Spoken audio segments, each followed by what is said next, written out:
May hapon. Maayong hapon. May hapon. God bless. God bless. God bless.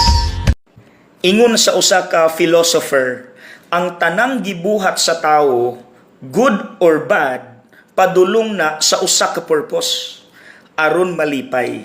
Mao nang ang uban magtigom aron malipay, party, bakasyon aron malipay, magdroga, inom, hit-hit aron malipay, kaon aron malipay.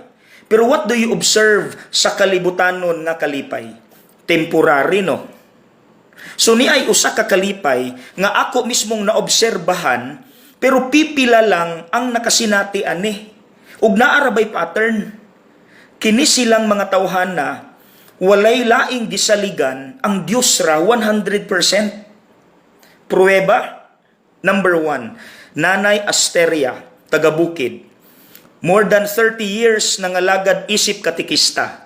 Pero tan-aw nimo iyang nawong, iyang smile, sincero, tinuod, makasuya nga kalipay, and yet, walay kwarta si nanay, pobre. Asa gikan iyang kalipay. Ikaduha, Tatay Berting. More than 30 years na pong nangalagad isip kaabag, tigpakalawat sa misa. Ang ilang balay, mga 3 ka 4 ka oras baklayon, padulong sa simbahan. And yet, inig-abot niya, wala kay makitang kapoy, sapot kagutom. Ang imong maabtan, pasiaw, og kanang kalipay nga tinuod. And yet, wala gani ikaplitis tatay, asa sagikan sa maong kalipay. Ang tubag mga igsoon, maura gyud ni ang giingon ni Kristo sa ebanghelyo. Ako ang pan sa kinabuhi. Ang muduol kanako dili nagayod gutumon, ang mutuo kanako dili nagayod uhawon.